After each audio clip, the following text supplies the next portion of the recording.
The millionaire CEO discovered the truth about the girl's aspirant, and what happened next shocked everyone. Before we begin, let us know in the comments which city you're watching from, and when the story ends, don't forget to rate it from 0 to 10. Enjoy the story.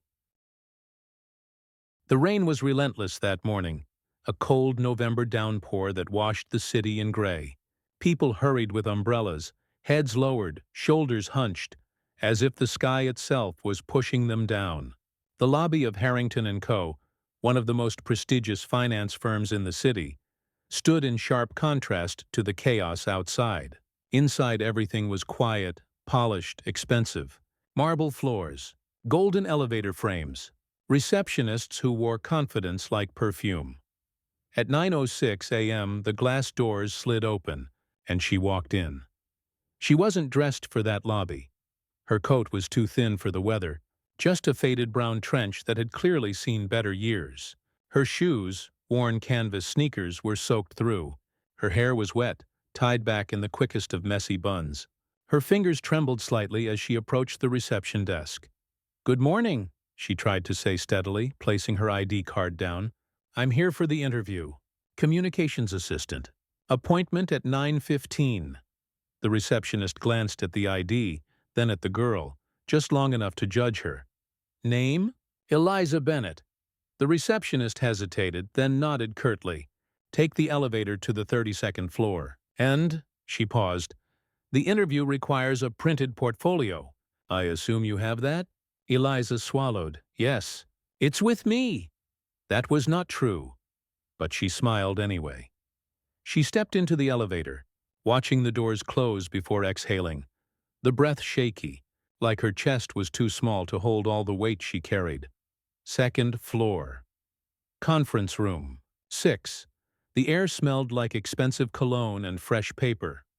4 candidates sat outside the glass-walled room, neat, composed, well-dressed. Eliza sat among them, trying to look smaller. Her clothes were simple.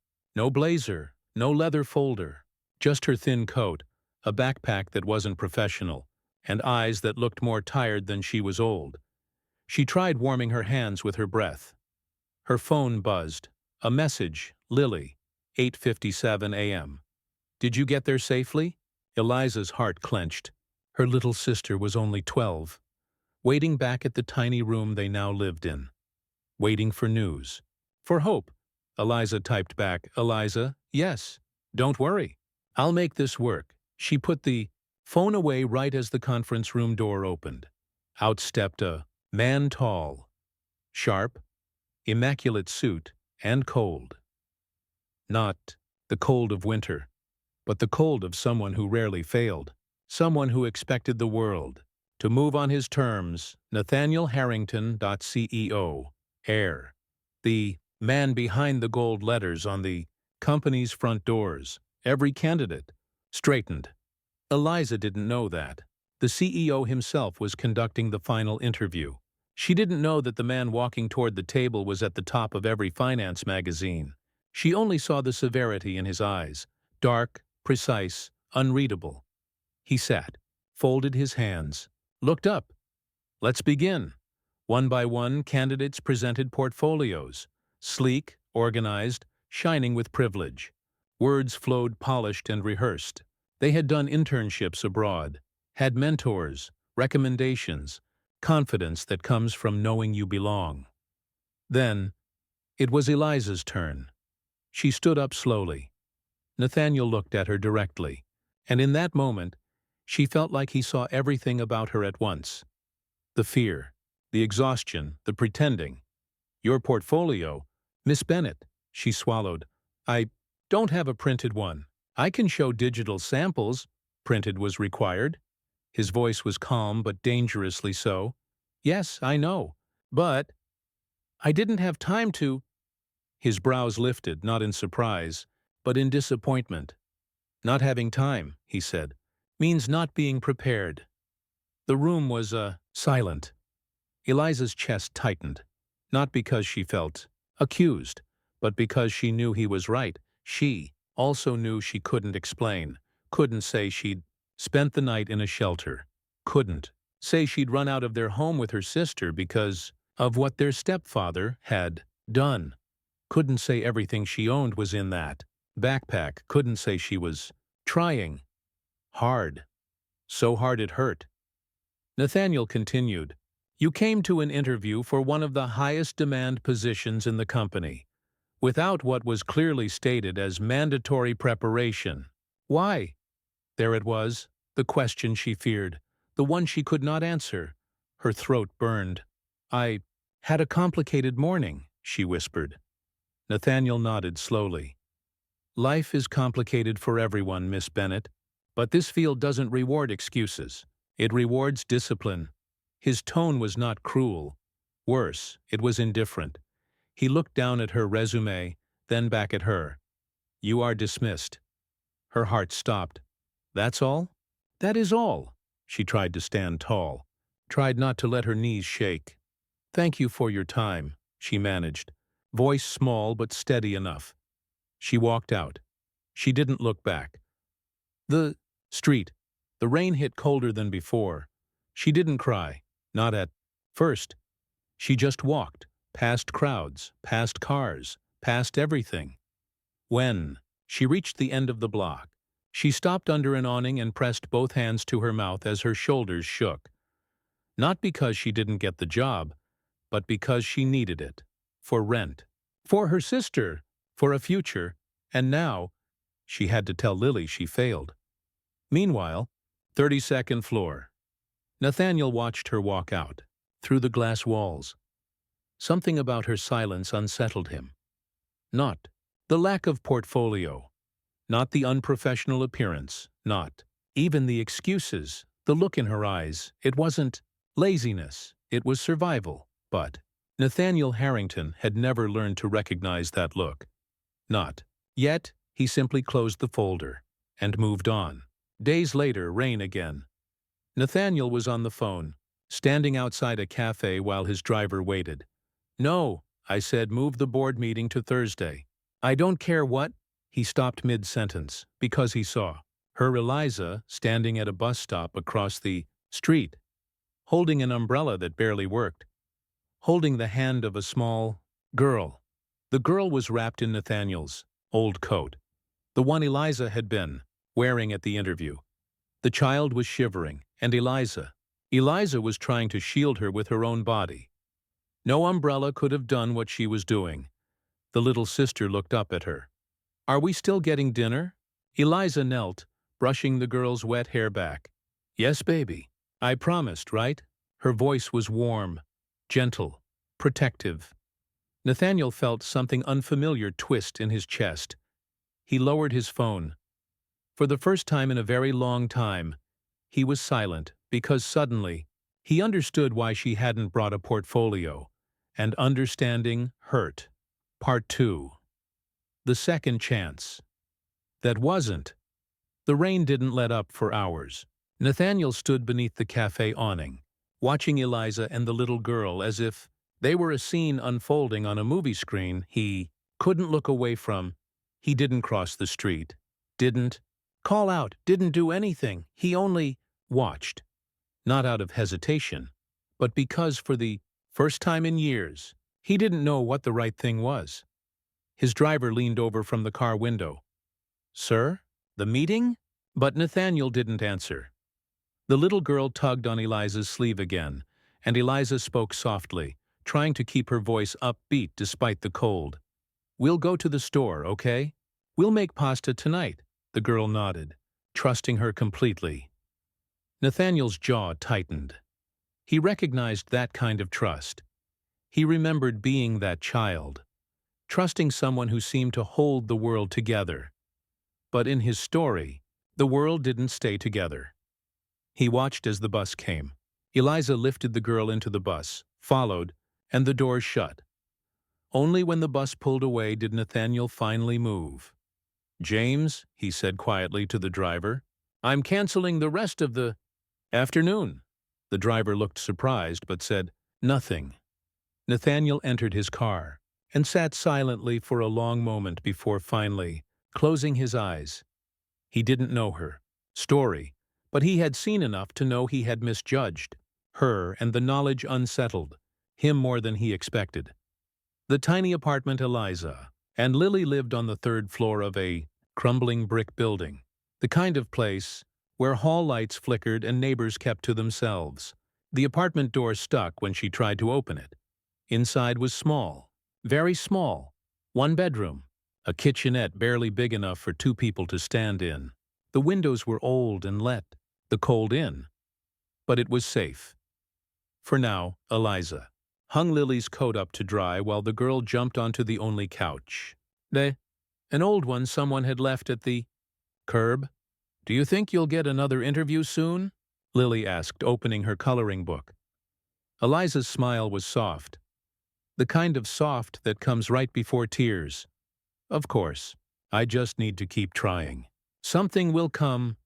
Lily nodded, believing her like children always believe the ones they love. Eliza's phone vibrated. A message from her landlord. "Rent is due in 4 days. If you're short again, we'll have to discuss alternatives." Her stomach twisted. Alternatives meant eviction. Eviction meant losing the only safe place Lily had. She pressed the phone to her chest.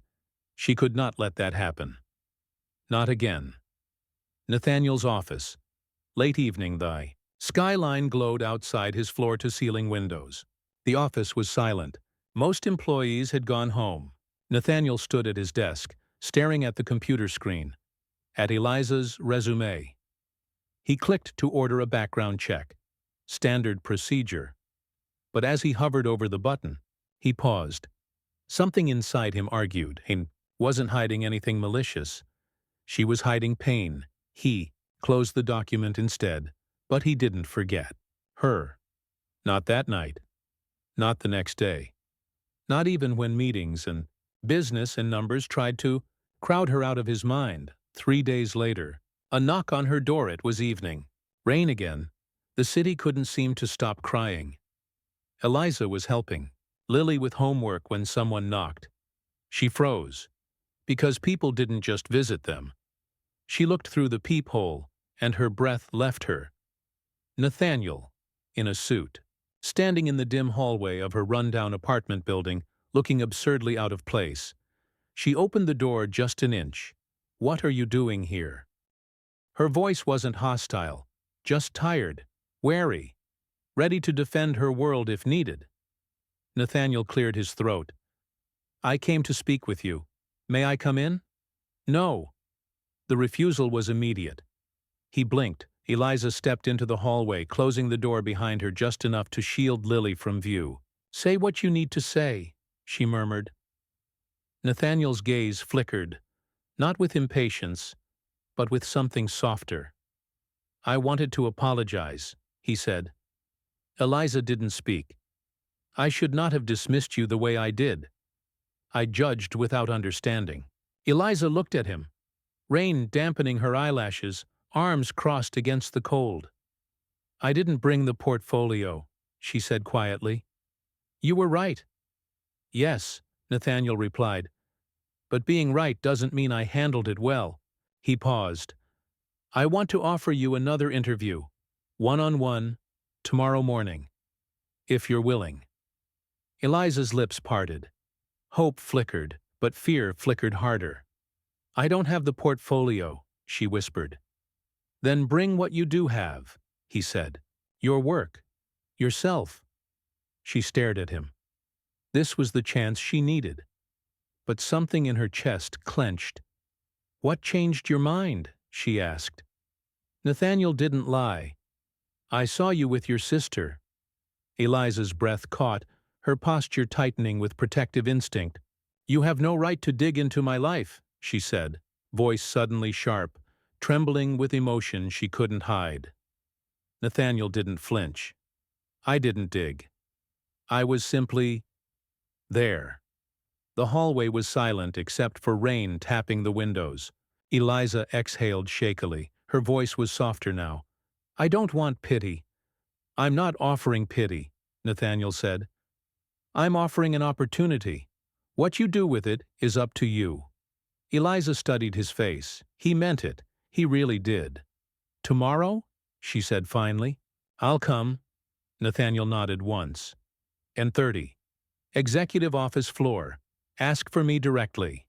He turned to leave, but then, from inside the apartment. Eliza, who is it?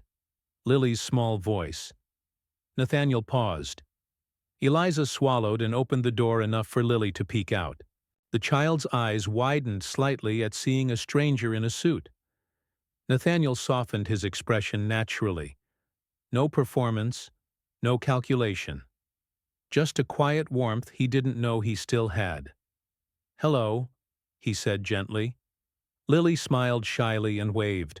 Eliza looked at Nathaniel then, really looked, and for the first time, saw him not as a CEO, but as a man who knew how to speak to children like people. He nodded once more and stepped away, leaving Eliza standing in the doorway long after he disappeared down the stairs. That night Eliza couldn't sleep. She sat at the small kitchen table with her old laptop, the one with a cracked screen, putting together her strongest work. Not polished, not printed, not framed in expensive leather. Just real. Lily woke up once and padded to the kitchen. You're working for the new job? Eliza smiled, exhausted. Yes, Lily hugged her from behind. You're going to get it, she said simply. Eliza's eyes filled because Lily believed in her more than anyone ever had. Nathaniel didn't. Sleep either. He sat in his office at home, all glass and art and quiet, staring out at the city lights, thinking. Why did he care? Why her? The answer was simple. He just didn't know it yet, because somewhere inside, he recognized her fight, because somewhere inside, he remembered what it was like to be drowning and pretend you weren't, because loneliness recognizes loneliness, even when both people hide it well. Part 3. The interview. That wasn't about the job morning arrived gray and quiet, but inside Eliza, everything was loud. She woke before dawn, not because of an alarm, but because fear and hope rarely allow sleep. She moved through the apartment silently, careful not to wake Lily, and stood in front of the mirror in the bathroom. A mirror cracked at the corner, reflecting a face that looked older than her age. Her hair, washed and dried now, fell softly over her shoulders. Her clothes, the neatest she owned, were simple. A white blouse, black skirt, no expensive blazer, no jewelry, just clean, honest. She looked at herself for a long time, not to convince herself she belonged, but to remind herself why she was going. Lily, she whispered when her sister stirred awake, I'll be back by lunchtime. Mrs. Delgado downstairs will stay with you. Lily rubbed her eyes sleepily. You'll do great. It wasn't encouragement. It was certainty, the kind only a child with unconditional faith could carry. Eliza kissed her forehead, grabbed her backpack, again, not professional but hers, and stepped out into the cold morning air. Harrington and Co. Executive floor. This wasn't the lobby from before. This floor was quieter, more private, more human. Warm light instead of harsh fluorescence. Art instead of corporate posters. Plants, soft carpets. People here walked differently, confident but calm, like they belonged to something. The receptionist on this floor saw Eliza and smiled politely. Miss Bennett?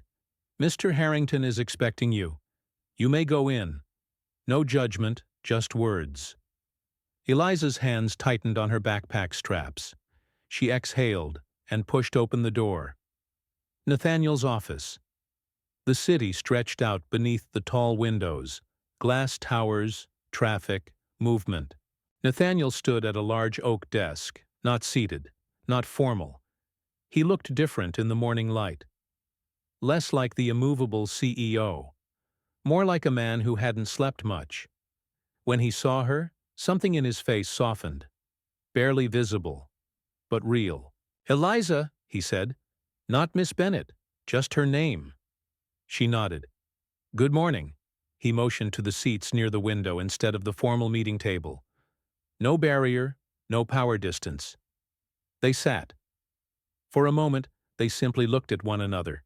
Nawise, not as interviewer and candidate, but as two people who had seen each other vulnerable.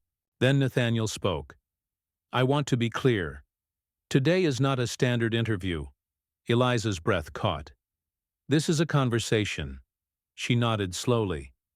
That's fair. He waited, gave space, let silence be gentle. Something few people in his position ever learned. Tell me about your work, he said. Not your experience, not your qualifications, not your degree. Your work. Eliza opened her backpack and took out her old laptop. She placed it on the table carefully, as though afraid it might be judged too. She opened folders, designs, content, drafts, proposals, everything she had ever created to prove she mattered somewhere. She spoke. Not rehearsed, not polished, but true. How she learned everything herself. How she stayed up nights while Lily slept. How she worked part-time in a cafe while studying online. How she wanted to build things that helped people feel seen. Nathaniel watched, but not the way CEOs watch, measuring profit. He watched the way artists watch, recognizing effort, understanding the cost behind it. You taught yourself all of this? He asked quietly. Eliza nodded.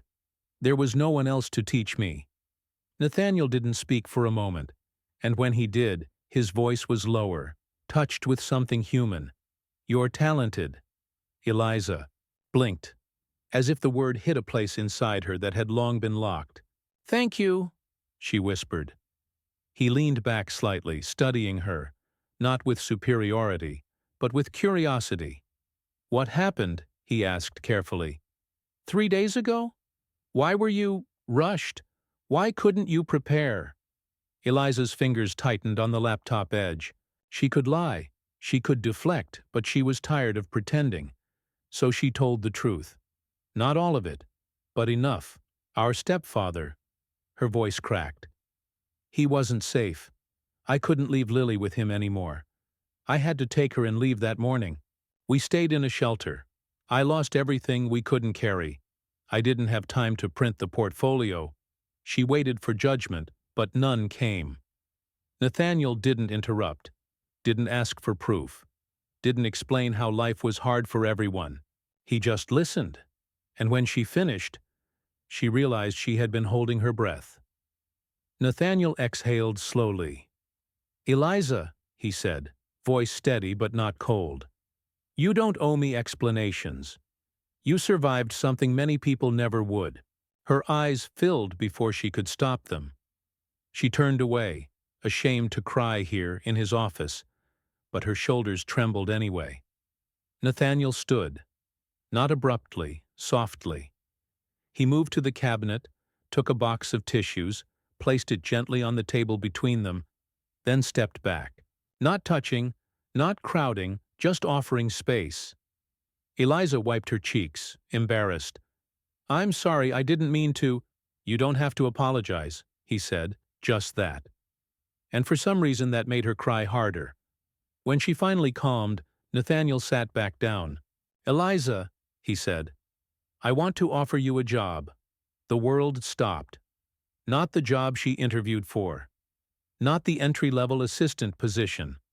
I want you to work on my internal communications and employee engagement team. It's a higher position than the one you applied for. Better pay, better hours, and full health care benefits. For you and your sister. Eliza stared. For a moment she couldn't speak. Why? She whispered. Nathaniel met her eyes. No hesitation. Because I see your potential. And because potential should not be wasted for lack of privilege. Her heart trembled. But then, fear surfaced. What if people think I got the job out of pity? Nathaniel shook his head. No one gets hired here out of pity. You're being hired because you are qualified. Because you worked for it. Because you refused to break. His voice held quiet conviction. The kind that leaves no room for doubt. Eliza exhaled. Long, shaky, full of disbelief and relief, and terror and hope. I'll try, she said softly. No, Nathaniel replied. His tone wasn't harsh, just firm. You'll do. The trying part is already done. Eliza nodded, and something inside her settled. Not peace, but the beginning of it. As she was leaving the office, Nathaniel spoke one more time. Eliza, she turned. If you ever need help with Lily, anything, you can tell me. Not an offer from a man with money. An offer from a man who understood what loyalty to family costs. Eliza nodded. Not in dependence, not in gratitude, but in recognition. Thank you, Nathaniel. Her voice was softer than the morning light through the window. She left, and the room felt strangely empty. Nathaniel stood at the window long after she was gone, hands in his pockets, silent, because something had changed. Not because he had decided to help her, but because somewhere in the space between apology and honesty, Eliza Bennett had stepped into his life, and he did not know it yet. But she would not be leaving, not for a very long time. Part 4. The first day. The next morning, the city woke up faster than Eliza did. She barely slept at all, not from fear this time, but from something she hadn't felt in a long while. Possibility. Lily woke to the smell of warm oatmeal. Not special, but warm was enough. You're smiling, Lily said, rubbing her eyes. Eliza paused, spoon in hand. Was she? I guess I am, she whispered, surprised at herself. Lily grinned and hugged her tight. When Eliza left the apartment, she kissed Lily's forehead and said, Today's a new start. And for once, the words didn't feel like a lie. Harrington & Co. Office floor 18, the communications department. It was bright, modern, glass partitions, warm lighting, people typing and talking softly, a place alive with motion but not chaos. A woman in her mid-40s, hair neat, eyes sharp but kind, approached Eliza with a clipboard. You must be Eliza Bennett, she said. I'm Sabrina Cole, Director of Internal Communications. Mr. Harrington informed me you'd be joining us. There were no raised eyebrows, no curious whispering, no one asking how she got here. Just, welcome. Eliza exhaled slowly. Thank you. I'm honored to be here. Sabrina smiled in a way that suggested she meant it. We'll start with orientation, desk setup, and then I'll introduce you to the team. We work collaboratively here. You'll be helping me develop internal newsletters, employee messaging, and, occasionally, direct communications for the CEO's office. Eliza stiffened slightly. Sabrina noticed, and laughed softly. Don't worry, Mr. Harrington doesn't micromanage. He trusts his team. Trust. The word felt heavy, precious, new. Meanwhile, on the top floor, Nathaniel was not a man who watched people arrive at work. He didn't hover, didn't monitor, didn't indulge curiosity. But today, he stepped to the window overlooking the courtyard just in time to see Eliza walking in. Shoulders squared, chin up, trying, fighting, carrying her whole world on her back, and still moving forward. He didn't smile, but something in him eased, like a knot loosening. The whisper starts by noon. The quiet hum of office gossip began to stir. Just a little. A few glances followed Eliza. A few people wondered quietly if someone like her, simple clothes, thrift store bag, no fancy polish, truly belonged here. Not cruelty, just doubt. One woman at the printer whispered to another, "She seems different." And before judgment could grow into something uglier, Sabrina spoke, loud enough to fill the space. "She's the most promising new hire in the department." Mr. Harrington personally reviewed her work. If any of you were wondering whether she earned her place, she did. Her tone left no room for discussion. The whisper died before it lived, and Eliza never heard a word of it. Lunch break. The rooftop terrace. Eliza stepped outside, needing air. The terrace overlooked the city. A view so wide it made the world feel larger, yet somehow gentler. She took a deep breath and heard footsteps behind her. Nervous day? She turned. Nathaniel. No suit jacket today, just a white shirt, sleeves rolled to the forearms. Human somehow. Yes, Eliza admitted. But a good nervous. Nathaniel nodded, stepping to the railing beside her, leaving respectful space. That's how it should be, he said quietly. If you're not nervous, it means you don't care. Eliza laughed. Soft but real. That's true. They stood in silence for a moment. Not uncomfortable. Just quiet. The wind moved Eliza's hair. Nathaniel glanced at her, but not the way men look at women. No hunger, no possession, just attention. You handled yourself well today, he said. You weren't watching, Eliza murmured. No, he agreed. But I noticed. Eliza turned her head, studying him. Why are you like this? She asked. Nathaniel blinked. Like what? Kind, but also cold. Gentle, but distant. It feels like you're always holding something back. Nathaniel looked at her. Really looked. For a moment the world fell very quiet. Then he said, voice low, because I learned a long time ago that when you care about something, it can be taken from you. Eliza's heart tightened, not out of pity, but recognition. Who did you lose? She asked softly. He didn't answer right away.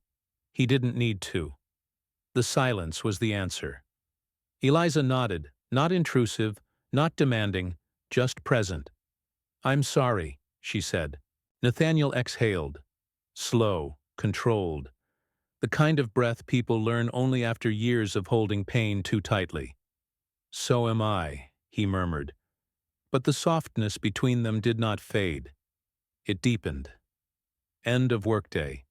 Eliza packed her things, exhausted but full. A woman in the hallway stopped her, a young mother with gentle eyes. You're the new hire, right? I'm Priya. If you ever need help juggling schedules, especially with a younger sibling, I've been there. Eliza's throat tightened.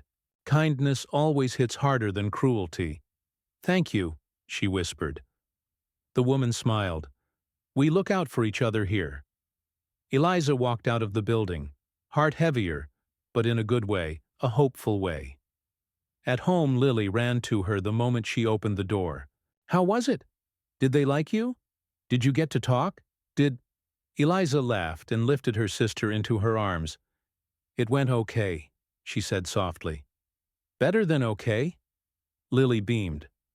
We're gonna be okay, right? Eliza held her close. This time, the answer was real.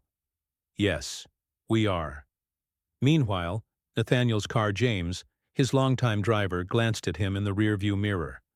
You seem quiet today, sir. Nathaniel didn't look up from the city lights outside the window. I hired someone who reminded me of what matters, he said. James smiled to himself, old enough to recognize what Nathaniel didn't say. Some moments do not change a life. Some moments begin one. Part 5. The first crack in the ice. 2 weeks passed. They were quiet weeks, steady ones. Weeks where Eliza learned the rhythm of the office, the rhythm of Lily's school mornings, the rhythm of breathing without panic. She woke up early every day. She dressed simply, but neatly. She showed up, prepared, focused, steady, and people saw her. Not because she tried to shine, but because she worked like someone who didn't have a safety net, someone who could not afford to fail. Sabrina began giving her more responsibility. Priya invited her to lunch breaks. The whispers faded. Respect replaced curiosity, and without realizing it, Eliza became part of Harrington & Co. But one person saw her more than the rest. Nathaniel. Not obviously, not constantly, but in small moments. A glance when she presented a new idea. A nod of approval when she solved a workflow issue. A slight shift in his expression when she laughed. A sound he didn't know he needed until he heard it. They didn't talk often, but when they did, There was a stillness to the world around them. Something unspoken, something forming, something fragile. Friday evening. The company event. It wasn't a gala, just a quarterly staff mixer. Drinks, appetizers, small talk. Eliza almost didn't go. Crowds were overwhelming. People with practiced smiles and beautiful shoes reminded her of everything she wasn't. But Sabrina had insisted gently. "It's good for people to see you as part of the team.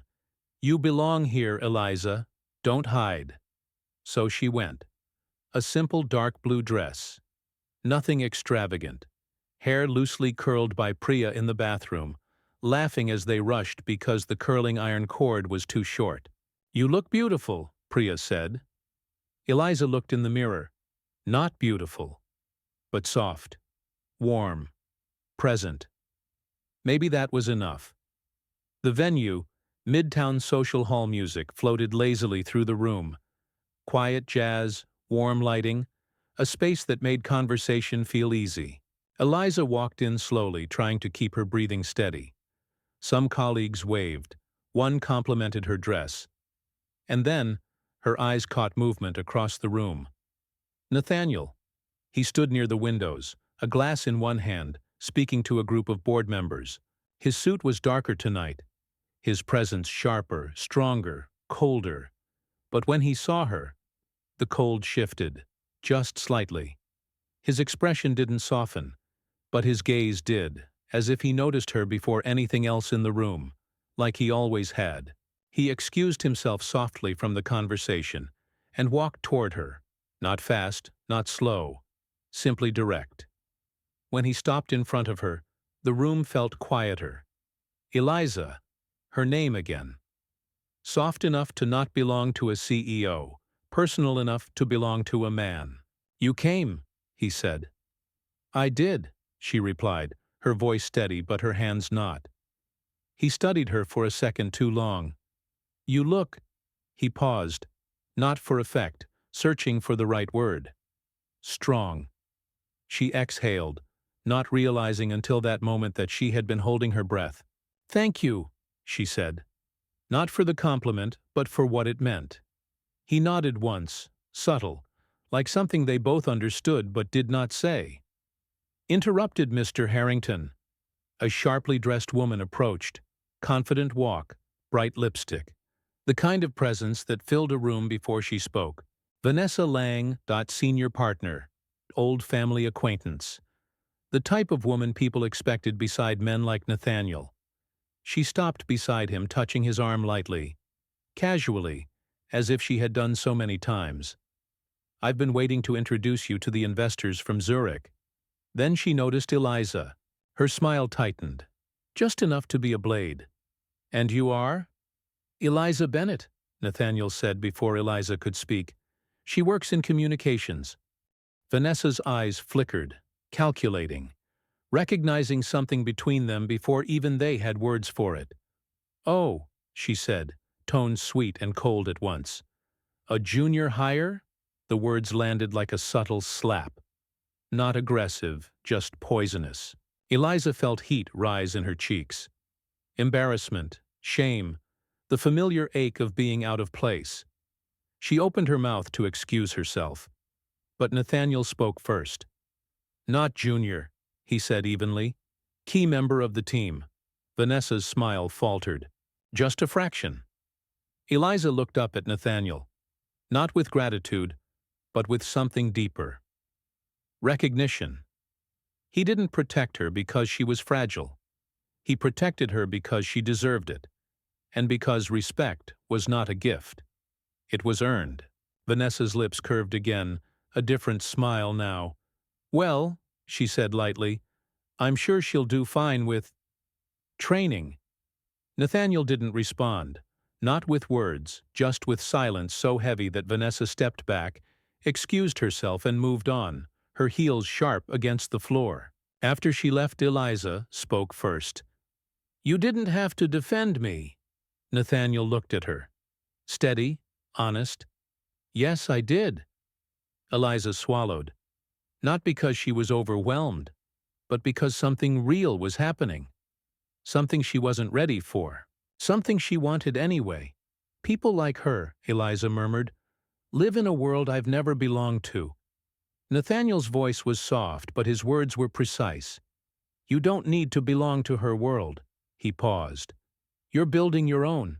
Eliza's breath caught, not in admiration, in recognition, of a truth she had never allowed herself to believe. But then, the first shift, just as the air between them softened, a voice called out from behind them. Nathaniel! A man. Older, well-dressed, familiar eyes. His father, Charles Harrington. The man whose shadow followed Nathaniel everywhere.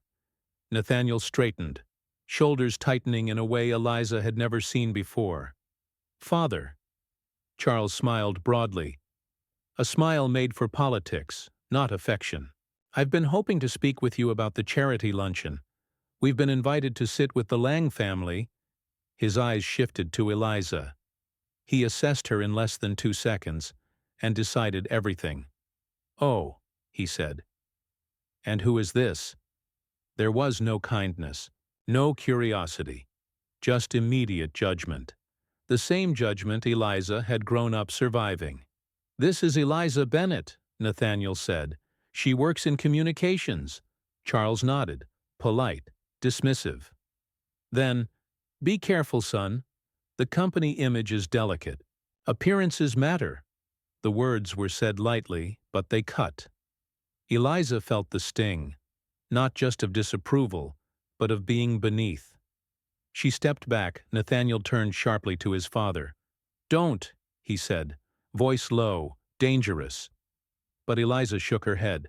It's fine, she whispered, because she had heard those words before. From teachers, from neighbors, from people who believed she would never be more than where she came from. Only this time, those words did not break her. They burned. She stood taller, looked directly at Charles, and said steady, Appearances may matter, but character matters more. Charles blinked, surprised. Nathaniel's eyes warmed, just slightly, with something like pride. Eliza didn't wait for approval. She simply walked away, not because she was hurt, but because she was done explaining her worth to people who didn't want to see it. But as she stepped out onto the quiet balcony for air, her hands trembling now that no one could see them, she didn't realize Nathaniel followed. He didn't say her name this time. He didn't need to. She turned. His expression was not cold, not guarded, not distant. It was something else, something real, something dangerous. Eliza, he said, voice low, roughened around the edges. For the first time, she didn't feel small beside him. She felt seen, and that was the beginning. Not of love, not yet, but of the moment when lives begin to intertwine, the moment just before the fall. Part 6. The distance begins. The balcony was quiet. The city stretched below, glowing, alive, unaware of the small shift happening between two people standing above it. Eliza leaned against the railing, breathing in the cool night air. The sky wasn't full of stars. City light took that away. But something about the moment felt vast anyway. Nathaniel stood behind her, not too close, not claiming space, simply present. For a long moment neither of them spoke. It wasn't silence of discomfort. It was silence full of unsaid truths. Finally, he exhaled. My father shouldn't have spoken to you like that. His voice was steady, but something inside it was frayed, tightly held. Eliza shook her head slowly. I've heard worse. I've survived worse. That doesn't make it acceptable. She turned to him then. Really turned, meeting his eyes. People like him don't see people like me. Nathaniel's jaw tightened. My father sees only what benefits him. And you're not like that? She asked gently. Not accusing. Just honest. His eyes flickered, something sharp and vulnerable crossing them. No, he said after a beat. Not anymore. She caught the implication. He wasn't always the man he appeared to be now. There were layers beneath his calm. Layers he kept hidden. Maybe he wasn't the only one. A question that shifted the air. "Why did you hire me?" Eliza asked. Not bitter, not insecure, just needing to understand. Nathaniel didn't look away. "Because you didn't ask for miracles," he said. "You asked for a chance," he paused, "and because the world has taken enough from you." The words hit harder than she expected. Not pity, recognition, understanding. Like he saw not just who she was, but who she was trying to become. Eliza's voice grew quiet. "People like me learn how to survive. But surviving isn't living." His gaze deepened, something soft and dangerous flickering inside it. "You deserve to live too." For a heartbeat, they stood close enough for their worlds to touch. Eliza didn't step away. Nathaniel didn't step forward. But the distance between them had changed. The room behind them, the music, the laughter. It all blurred. Until the door slid open. "Nathaniel, there you are." "Oh." Vanessa again. Her eyes flicked from him to Eliza, and the temperature of the night seemed to shift. "I'm sorry," she said lightly, though her tone carried no apology. "The Zurich investors are leaving soon. They asked to see you." Nathaniel hesitated for the first time in the night, and Eliza saw it. The conflict, responsibility versus presence, duty versus something else, something fragile. She forced a small smile, not hurt, not retreating, just understanding. "You should go. This matters." Nathaniel held her gaze for a moment longer, as if memorizing something, then nodded once. "I'll be back." He walked away. Vanessa gave Eliza a slow, triumphant smile before following him. The balcony door slid shut, and Eliza was alone again. On the way home, she left the event early. Politely, quietly. She didn't cry, she didn't break. But inside, something ached. Not because Nathaniel left with Vanessa, but because she realized something she hadn't expected.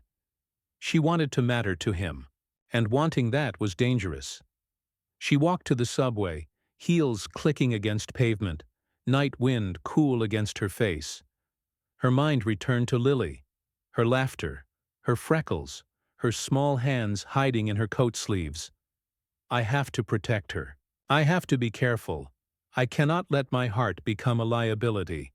But hearts don't follow logic, especially ones that had been lonely too long. Meanwhile, across the city, Nathaniel sat at a table with investors. He was speaking clearly, confidently, the perfect image of a CEO. But his mind wasn't in the room. His mind was on a balcony, on a girl in a dark blue dress who looked strong even when her voice trembled, on the way she didn't apologize for existing, on the way she stood up to his father, with dignity, not anger. Vanessa noticed the distraction. Of course she did. She leaned close, voice low, almost intimate. "You're getting too attached." Nathaniel's expression didn't change, but something in his posture did. "Be careful," Vanessa murmured. "She's not from our world, Nathaniel. These things never end well." His voice was quiet, controlled. "I don't recall asking for your opinion." Vanessa smiled, slow, cold, knowing. "You don't have to. I've known you long enough to recognize when you're about to make a mistake." He didn't answer, because he wasn't sure she was wrong. The distance begins over the next week. The shift was subtle. Nathaniel became quieter, more restrained, not cold, just controlled, professional. If he passed Eliza in the hallway, he acknowledged her with a polite nod. If they worked together, his tone was formal, not distant, just careful, and Eliza matched him. Not because she wanted to, but because she had to, because wanting too much had broken her before. Lily noticed it too. One evening, while drawing at the kitchen table, she asked, "Are you sad, Mommy?" Eliza brushed a strand of hair behind Lily's ear and forced a smile. No, sweetheart. Just thinking a lot lately. Lily nodded in the way children do, absorbing more than they understand. Then she said something small and devastating. You can be sad. I'll stay with you. Eliza pulled her daughter into her arms, and in that moment, the truth became clear. She couldn't afford to break. Not now, not ever. But change was already in motion, and it came from somewhere unexpected. From Priya. One afternoon she leaned on Eliza's desk and lowered her voice. So, she said, you and the CEO on the balcony, hmm? Eliza stiffened. Nothing happened. I know, Priya replied softly. That's why I'm worried. Eliza blinked. What do you mean? Priya sighed, eyes kind, tone careful. When two people start to matter to each other but don't say anything, they get hurt anyway. Silence doesn't protect you. It just delays the pain. The words landed deeply, because they were true. Eliza swallowed. I don't know what to do. Priya smiled gently. You don't need to do anything yet. Just don't run away. Eliza nodded slowly, and for the first time in days, she allowed herself to breathe. But across the city, another shift. Began Charles Harrington met with Vanessa privately. Their conversation was short, strategic, and dangerous. She's a problem, Charles said. Vanessa crossed her legs, smiling lightly. Oh, I'm counting on it. She looked out the window, down at the city. Then, it's time to remind your son who he is. And in that moment, the ground began to shift beneath all of them. The distance wasn't the end. It was the beginning of the storm. Part 7. The First Wound. The storm did not arrive loudly. It came quietly, like a change in temperature, like a door slowly closing. A week after the company event, Eliza received a calendar notification. Performance review, Nathaniel. Harrington. Friday, 4:10 p.m. She stared at the screen for a long moment. She hadn't requested it. Sabrina hadn't mentioned it. No one had warned her. Reviews weren't usually scheduled so early into employment. Her chest tightened. That old fear stirring. What did I do wrong? But she pushed the thought down and continued working. She didn't allow panic to rule her. Not anymore. The day of the meeting. The office felt colder than usual. The rain had been steady all morning, tapping against the floor-to-ceiling windows, filling the corridors with a heavy gray quiet. Even the city below seemed muffled. Eliza worked steadily, but she could feel eyes today. Watching. Measuring. The type of attention that wasn't curious, but waiting. At 3:55, she stood, smoothed the front of her blouse, and walked to Nathaniel's office. The receptionist glanced up. Go on in. He's expecting you. Eliza nodded and opened the door. Inside, Nathaniel was at his desk, but he wasn't working. He was sitting completely still, hands folded, gaze fixed on nothing. He looked tired, not physically, emotionally tired, like he had been fighting something inside his own chest. When he looked up and saw her, something shifted in his eyes, not warmth, not distance, something conflicted, a storm behind glass. Eliza, he said, his voice quiet. She closed the door softly behind her. You wanted to see me? He nodded and gestured toward the chair, across from him. She sat. He exhaled slowly. The kind of exhale that hurts on its way out. I heard from Charles, he said. She froze. Not because of his father's name, but because of the tone he said it in. Her fingers tightened in her lap. What did he say? Nathaniel didn't look away. That there is discussion within upper leadership about your position. Her stomach dropped, but her back stayed straight. What kind of discussion? Nathaniel hesitated, and that hesitation hurt more than any words he could have spoken. That hiring you was impulsive. A pause. That it could be misinterpreted. A longer pause. That it could damage the company's image. The air felt sharp, not because she hadn't expected something like this, but because hearing it from him, from his mouth, cut deeper. She inhaled once, slowly. "And what do you believe?" she asked. The question hung between them, fragile and heavy at once. Nathaniel's jaw tightened. "I believe you are good at your work. You've improved every department metric you've touched. You've integrated faster than anyone expected. You belong here."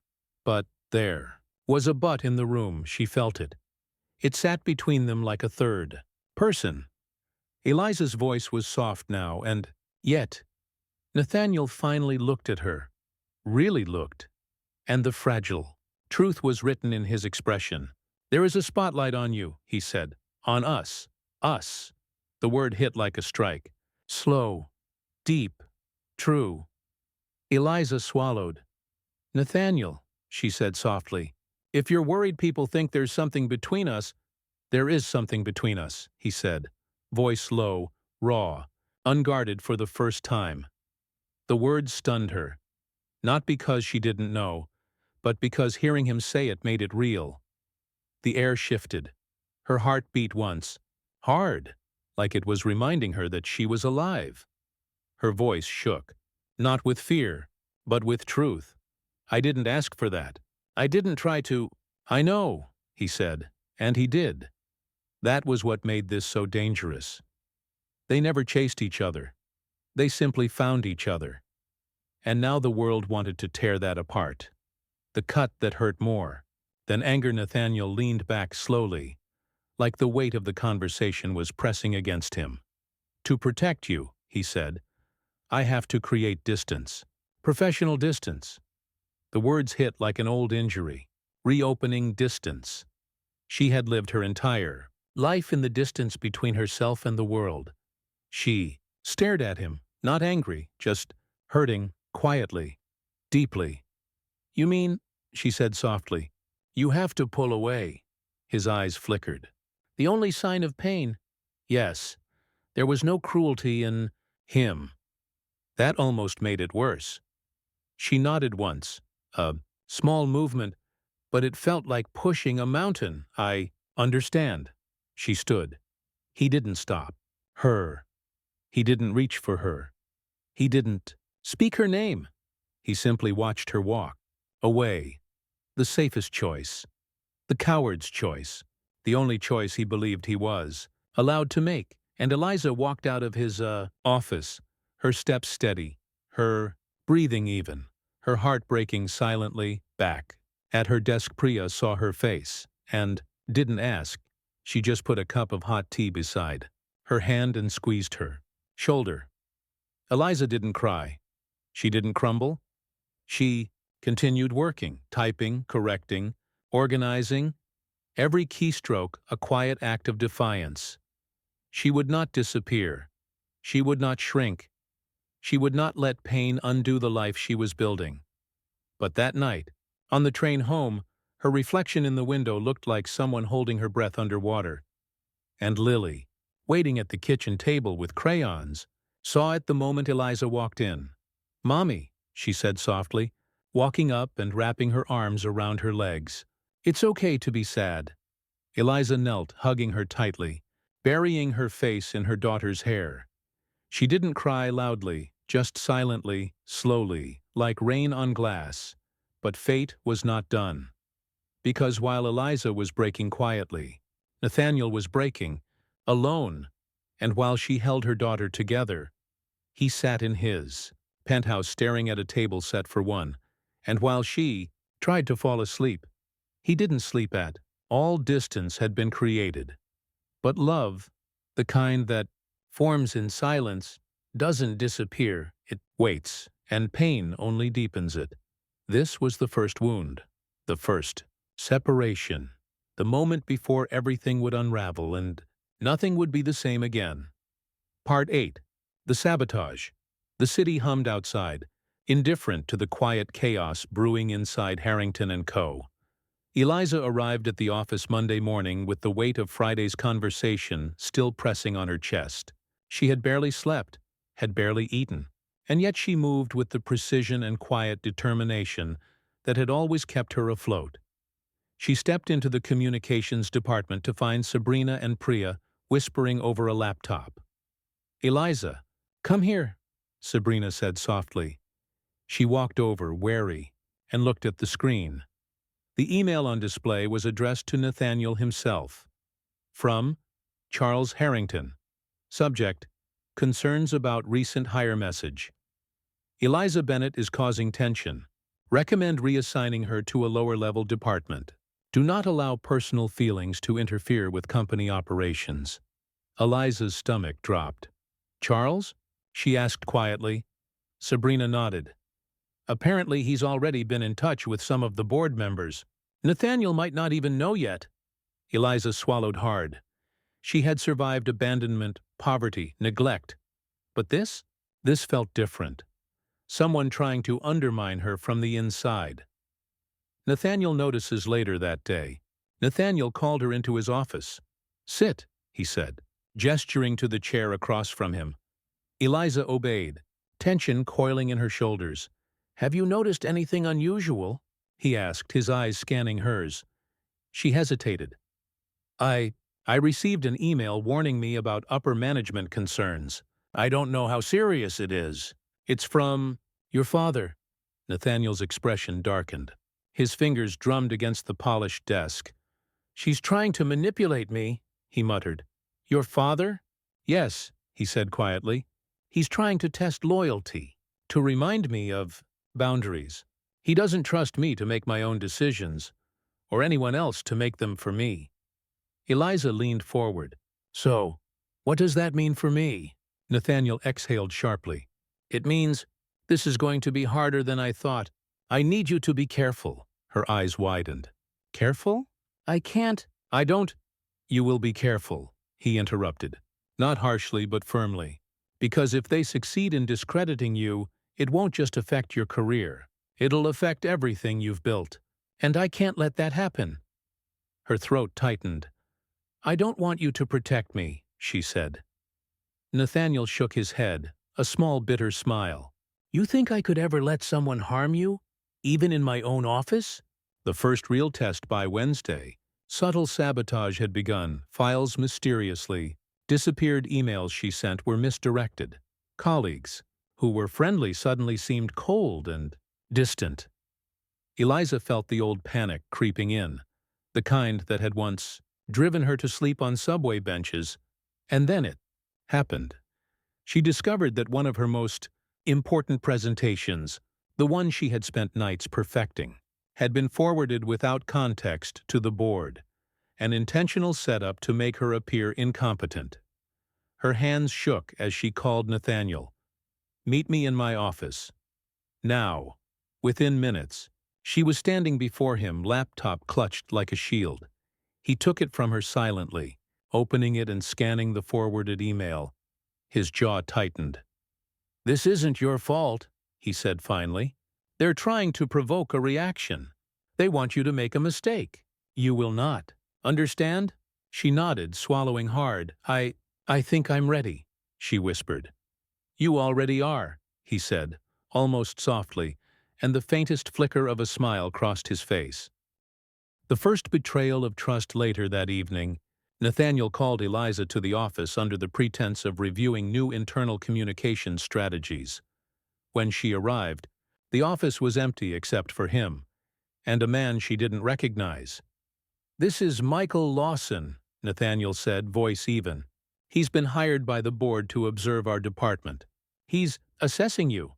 Eliza froze. "Assessing me?" she echoed. "Yes," Nathaniel said quietly. "You didn't ask for this? I didn't request it.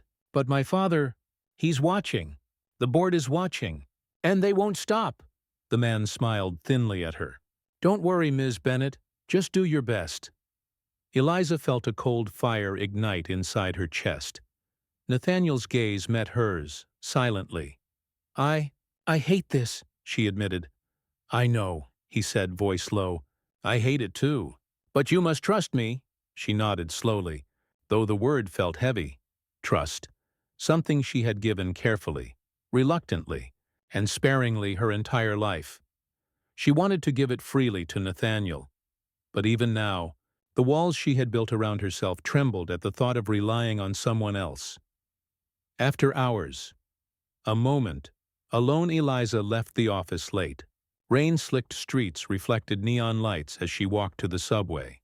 Her mind raced. Nathaniel's words echoed, "You must trust me," but trust had a cost. She pulled her coat tighter, thinking of Lily waiting at home. She knew she had to be strong, not just for her daughter, but for herself.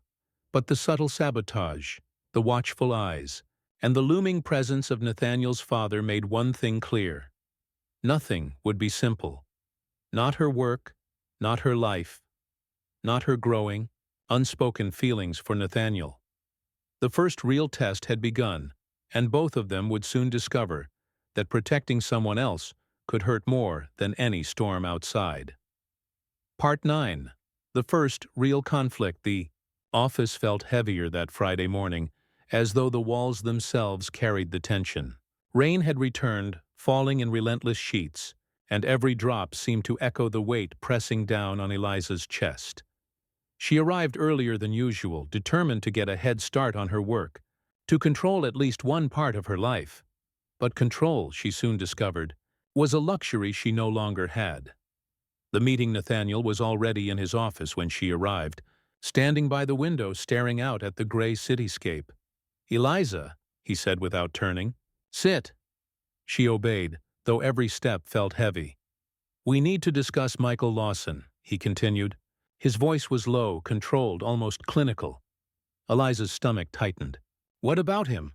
"He's observing your every move. The board is using him to evaluate not just your work, but your influence in the department," Nathaniel explained. She blinked. "And you?" He turned, jaw tight. "I can't stop it, but I can warn you. That's all I can do." Eliza's fingers clenched in her lap. "You said I could trust you, but this feels like you're keeping secrets. You're letting someone watch me without telling me why." Nathaniel's eyes narrowed slightly. "I told you about the assessment. You're letting your feelings cloud the facts." Eliza froze, hurt. "Feelings? You mean the fact that I expect honesty?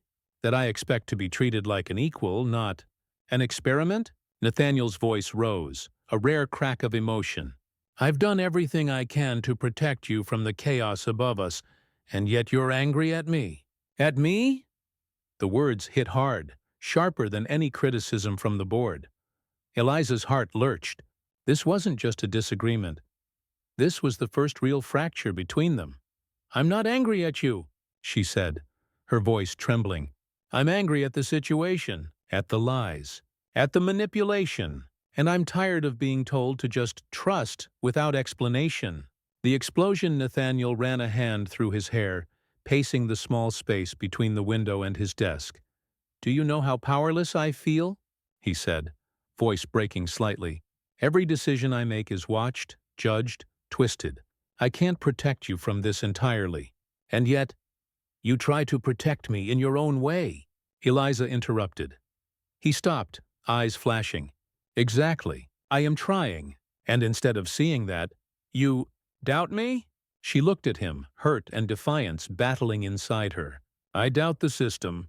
I doubt the people trying to use me as leverage. And yes, I doubt you sometimes because I've been betrayed too many times to believe everything will be okay." The room fell silent, heavy with rain and raw emotion. Nathaniel's chest rose and fell rapidly, his control slipping for the first time in weeks. "Then tell me," he said quietly, voice low, almost a whisper. "Tell me what you need. Tell me what I need to do to make you feel safe." Eliza's throat tightened. She wanted to say, "I need you to be honest. I need you to want me. I need you to fight for me." But the words lodged in her throat. Pride and fear had not left her. Instead, she said quietly, "I just don't want to be used as a pawn." Nathaniel exhaled slowly. The tension in his shoulders didn't disappear, but something shifted. "You won't be," he said, voice firmer now. Determined, the quiet. After the storm, by the time Eliza returned to her desk, her fingers were numb from gripping her bag. Her heart was still racing, and the office felt impossibly loud. Priya noticed immediately. "What happened?" she asked. "Nothing," Eliza whispered, though her face betrayed her. Priya didn't press. She simply placed a hand over hers and squeezed. "It's okay to let it out later." Eliza nodded, grateful for the quiet understanding. That evening Nathaniel didn't come to the office after hours. He didn't call. Eliza walked home, rain dripping from her coat, thoughts spinning. I'm not angry at him. I'm angry at how much I want him to fight for me, even when the world says he can't. When she walked through her apartment door, Lily ran to her, oblivious to the tension. "Mommy, look what I drew!" Eliza forced a smile, hugging her tightly. "It's beautiful, sweetheart."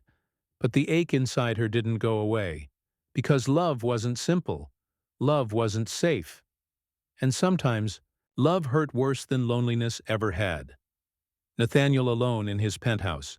Nathaniel stared out at the city again, rain streaking the glass. He clenched his fists. For the first time, he admitted it to himself. He wasn't just protecting her from the board. He was protecting himself from feeling too much, because if he allowed himself to care, if he let himself love her openly, and something went wrong, he could never forgive the world, and he could never forgive himself. The first real conflict had come, and for both of them, it left a wound deeper than either had expected. But even in that pain, the truth glimmered. They couldn't stay apart, not completely. And that was the dangerous, beautiful thing. Part 10. The first steps toward each other. The rain had stopped by Saturday morning. The streets glistened with leftover water, and sunlight tried to break through the clouds, reflecting off puddles like tiny mirrors. Eliza sat at the kitchen table with Lily, breakfast spread out in front of them, pancakes with honey, a small glass of milk. The aroma filled the room, soft and familiar, and for a moment, the chaos of the week felt distant. Her phone buzzed on the counter. She ignored it at first, letting Lily pour syrup over her pancakes with careful concentration. Finally, curiosity won. A message from Nathaniel, Eliza. "Lunch? Just you. No board members, no chaos. Meet me at the cafe on 5th and Elm at 1 p.m. Her fingers hovered over the screen. Her mind screamed caution. Trust him. Go? Is this safe? And yet a small, insistent voice whispered, "Yes, you want to see him." The cafe. The cafe was quiet, warm, and familiar.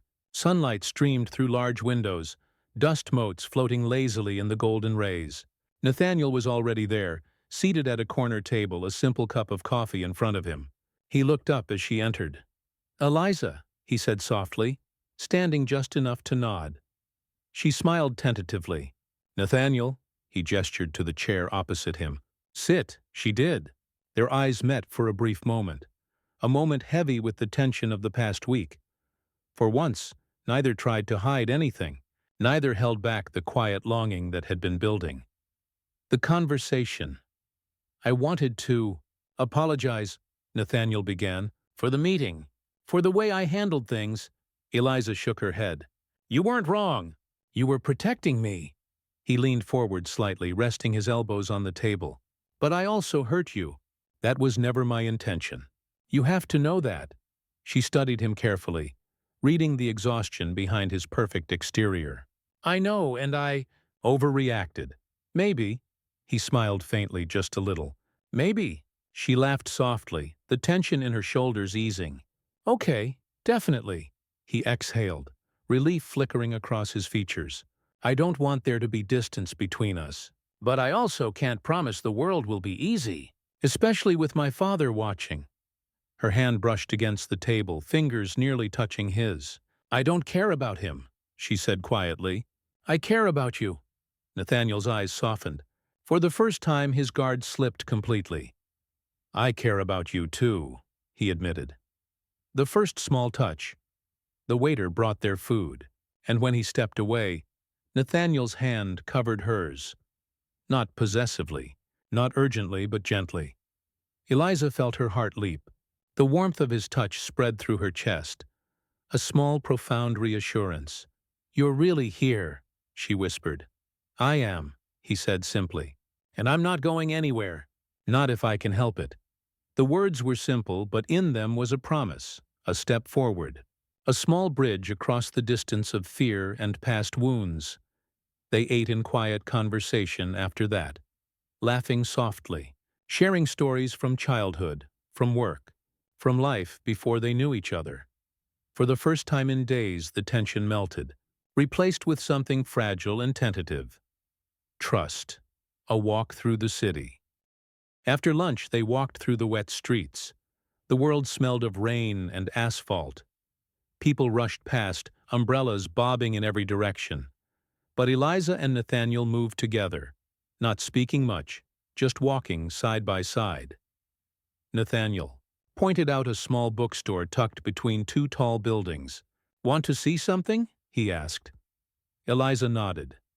Inside, the shop was warm, cozy, lined with books from floor to ceiling. The smell of paper and leather filled the air. Nathaniel handed her a book, a small worn copy of Pride and Prejudice. "I remembered you said once you loved Jane Austen," he said. Eliza smiled, tracing the cover with her fingers. "You remembered?" "I do," he said softly, eyes meeting hers. "Everything about you matters to me." Her chest tightened. It wasn't just words. It was intention. It was truth. A quiet goodbye. When they finally left the bookstore, the sun had almost fully broken through. The city glimmered, reflecting the start of something tentative and new. "I should get back," Eliza said, though she didn't want to leave. Nathaniel's hand brushed hers again, lingering a second longer than necessary. "I'll walk you to the subway," he offered. They walked in silence, the closeness between them speaking louder than any conversation could. At the subway entrance, she hesitated. I'm glad we did this," she said quietly. "Me too," he replied. His fingers lingered near hers, the unspoken question hanging in the air. Eliza smiled softly, a warmth spreading through her chest. "Next time?" "We'll have more time." Nathaniel nodded, eyes serious but tender. "Next time." And as she disappeared down the escalator, he remained at the top, watching her go, not with longing or frustration, but with quiet certainty. They were beginning a journey together, one small step at a time. Evening at home, Eliza returned to her apartment. Lily ran to her, excited. "How was your day?" Lily asked. Eliza hugged her, warmth spreading through her.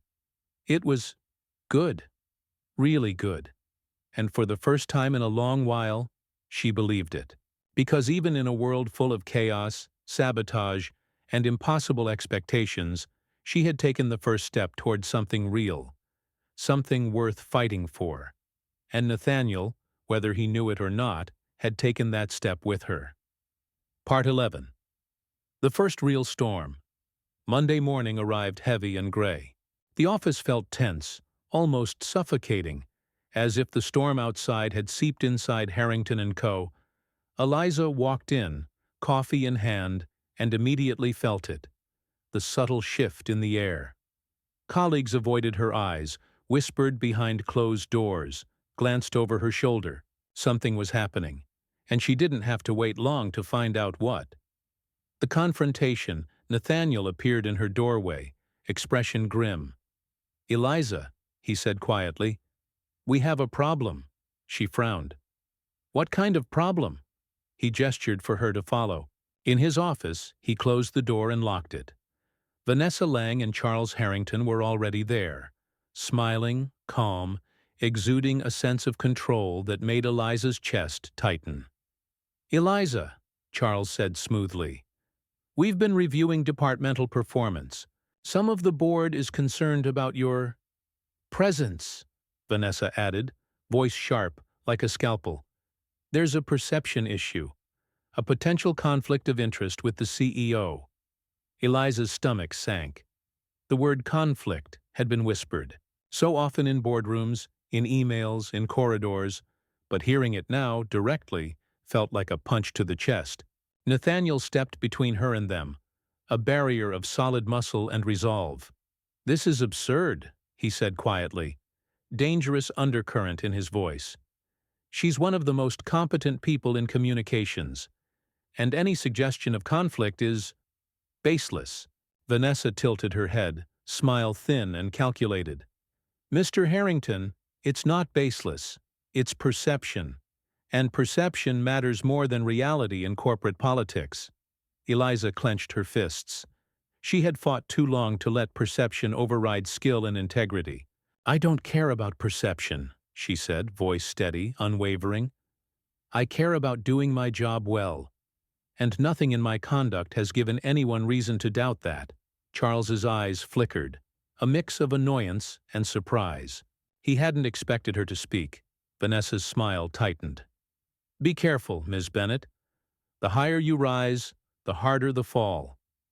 Nathaniel's hand brushed hers lightly, almost imperceptibly, and in that small gesture, she felt a tether of solidarity. They weren't alone in this. After the meeting, the door closed. Nathaniel exhaled, pacing. They're not going to stop, he said.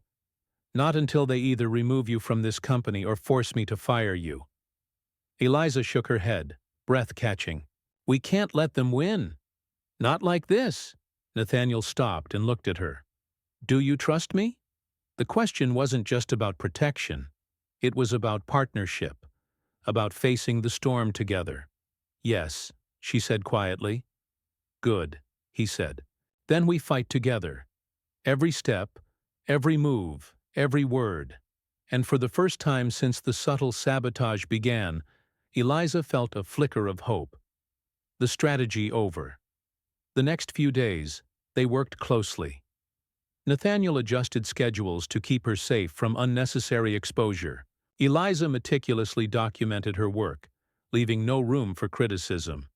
Every email was precise, every presentation flawless, every interaction professional and calm. And yet, in stolen moments, Nathaniel would glance at her across the office, a small smile playing at the corners of his mouth. Sometimes their hands brushed lightly when passing documents. Sometimes a lingering look spoke more than words could. Their bond, forged in adversity, began to deepen. A quiet victory. By Thursday, a subtle shift occurred. A board member, one, who had previously questioned her presence, approached Eliza. I reviewed your latest internal campaign, the man said. Excellent work. I think you've more than proven yourself. Eliza blinked, stunned. Thank you. Nathaniel, watching from across the room, allowed himself a small, satisfied smile. The first real acknowledgement from the board. A tiny victory in a war that had only just begun. Evening. The cafe. Again after work, Nathaniel invited her to the same cafe they had been to before. This time, the atmosphere was less tentative. They sat across from each other, hands occasionally brushing. No words needed to explain the storm that had passed during the day. You were incredible today, Nathaniel said softly. Calm, composed, brilliant. You handled them with more poise than I could. Eliza shook her head. I couldn't have done it without you. You make me feel like I can handle anything.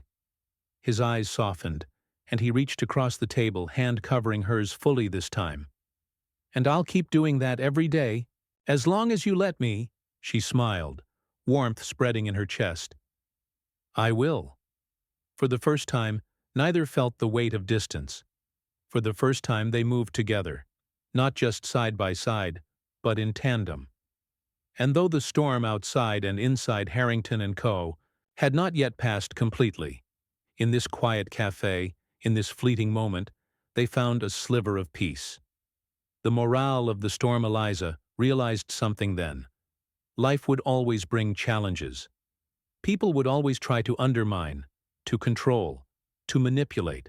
But standing beside someone who believed in you, not just words but action, could turn even the darkest storm into a test you could survive.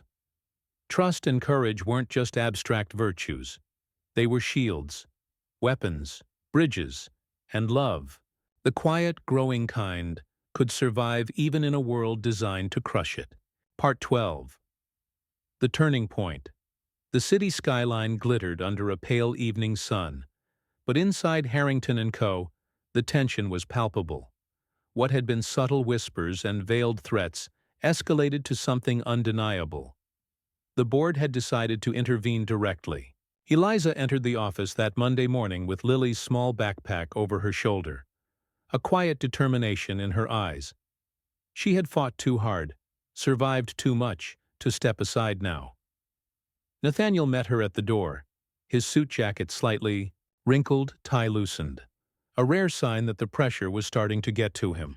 "They want to force your reassignment today," he said quietly, "or at least try to make it look like it's for the good of the company. We can't let them." Eliza nodded, fingers tightening around her own bag. "Then we fight. Together." The confrontation in the boardroom. The boardroom smelled of polished wood and authority. Charles Harrington sat at the head, Vanessa beside him, their expressions carefully neutral. "Eliza Bennett," Charles began, voice smooth, "your performance has been noted, but concerns remain about your influence over Mr. Harrington. It's best if you're reassigned temporarily to a less sensitive department." Vanessa smiled, sharp and cold. "We're only thinking of the company's reputation." Eliza straightened in her chair. Her voice, calm but unwavering, carried through the room. "Respectfully, no one here has the right to decide my career based on assumptions or perception. My work speaks for itself. And if my presence in this department is an issue, perhaps the company should reflect on why merit is being overshadowed by fear and control." The room shifted. A few board members exchanged glances, uncomfortable with the firmness in her voice. Nathaniel leaned forward, hand subtly brushing hers under the table. His gaze locked with hers, silent reinforcement. "I stand by Eliza Bennett," Nathaniel said firmly. "She has earned her place here, and anyone who tries to remove her for reasons unrelated to performance is acting against the company's best interests. And against me." Vanessa's eyes narrowed. "You realize the implications, Mr. Harrington? Challenging the board directly could cost you your position." "I am willing to risk that," Nathaniel replied, tone unyielding. The room fell silent. The storm had broken. The decision. Charles studied his son, measuring him. Then he turned to Eliza. "You've shown courage," he said finally, though the tone was grudging. "Perhaps you have more backbone than I expected." Vanessa said nothing. The sharpness in her eyes dulled slightly, though her disapproval lingered. The board's vote was quiet but decisive. Nathaniel's support, Eliza's proven competence, and the subtle backing from other influential members tipped the scales. Eliza remained in her department. Her work, her integrity, her presence, and the trust Nathaniel placed in her had prevailed. After the boardroom, Nathaniel and Eliza walked out together. The tension melted just slightly, replaced by quiet relief. "I thought we might lose today," Eliza admitted. "Not while we were standing together," Nathaniel said, his voice low and earnest. She glanced up at him. "You risked everything for me."